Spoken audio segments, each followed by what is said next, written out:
নমস্কাৰ, মই ডক্টৰ পংকজ গোস্বামী। আজি স্বাধীনতা দিৱস উপলক্ষে আপোনালোক সকলোকে আদৰ আৰু সম্ভাষণ জনাইছোঁ। আজি 15 আগষ্টৰ দিনাখন আমি সকলোৱে স্বাধীনতা দিৱস পালন কৰোঁ। ভাৰতবৰ্ষ 1947 চনৰ 15 আগষ্ট তাৰিখে স্বাধীনতা লাভ কৰিছিল আৰু সেই স্বাধীনতা লাভত আমাৰ বহুতো নেতাই প্ৰাণ আহুতি দিছিল আৰু লগতে অনেকে নিজৰ জীৱন বলিদান দিছিল। আজি আমি তেওঁলোকক শ্ৰদ্ধাৰে সোঁৱৰিছোঁ আৰু আমি সকলোৱে আজি জাতীয় পতাকা উত্তোলনত ভাগ লৈছোঁ আৰু আশা কৰিছোঁ যাতে আমি ভৱিষ্যতে এখন সুন্দৰ ভাৰত সকলোকে দিব পাৰোঁ আৰু আমি তেতিয়াহে এখন ভাল ভাৰত উপহাৰ দিবলৈ সমৰ্থ হ'ম যেতিয়া ইয়াৰে প্ৰতিজন নাগৰিকে নিজৰ দায়িত্ব বুজি পাব আৰু প্ৰতিজনে নিজৰ স্বাস্থ্যৰ লগতে শিক্ষা তথা সমাজৰ সকলো শ্ৰেণীৰ লোকৰ উন্নতি হ'ব।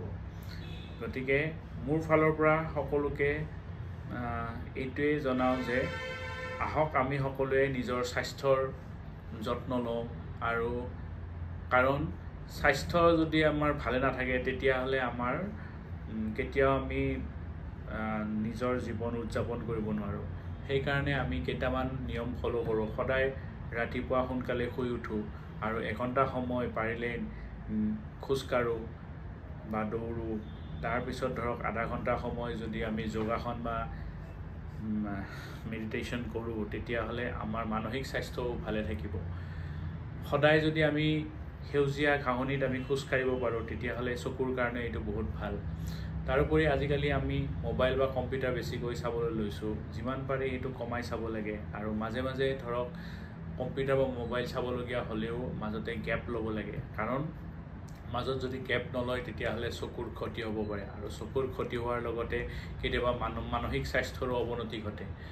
সেয়েহে যেতিয়া আমি মোবাইল বা কম্পিউটাৰ চাওঁ তেতিয়াহ'লে মাজতে আমি 20-20-20 ৰুল ফ'ল' কৰিব লাগে। মানে 20 মিনিট সময় যদি মোবাইল বা কম্পিউটাৰ চাওঁ 20 ছেকেণ্ড গেপ ল'ব লাগে আৰু 20 ফুট আঁতৰত থকা গছ-গছনি সেউজীয়া গছ-গছনি আকাশ ইত্যাদি চাব লাগে। তাৰোপৰি আমি খোৱাত গুৰুত্ব দিব লাগে।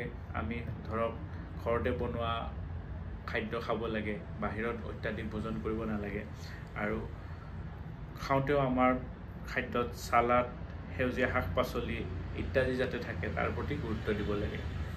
তাৰোপৰি আমি সতেজ ফল মূল আদিও খাব লাগে, কাৰণ ফল মূলত থকা যিখিনি ভিটামিন এই আমাৰ স্বাস্থ্য ভালে ৰখাত সহায় কৰে। এতিয়া আজি স্বাধীনতা দিৱসত মই এই স্বাস্থ্যৰ বিষয়ে এইখিনি কোৱাৰ এটাই তাৎপৰ্য, সেইটো হৈছে যাতে আমি যদি স্বাস্থ্য যত্ন নলওঁ তেতিয়াহ'লে সোনকালে আমি বেমাৰত পৰিম আৰু এই বেমাৰত পৰিলে তেতিয়া আমাৰ টকা পইচাৰ পৰা আদি কৰি নিজৰ সুখ শান্তি সকলো বিঘ্নিত হ'ব।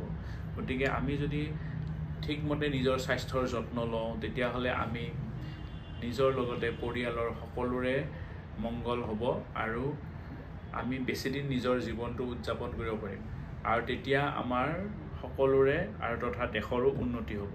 কাৰণ এজন স্বাস্থ্যৱান মানুহেহে ভালকৈ কাম কৰিব পাৰে আৰু যিমানে আমি ভালকৈ কাম কৰিম সিমানে দেশ প্ৰগতিৰ পথত যাব। সেয়েহে আহক আমি সকলোৱে স্বাস্থ্যৰ যত্ন লওঁ আৰু আমাৰ দেশখন যাতে এখন উন্নত দেশ হয় আৰু আমি সকলোৱে যাতে আমাৰ জীৱন ভালকৈ উদযাপন কৰিব পাৰোঁ তাৰ কামনা কৰোঁ। ধন্যবাদ।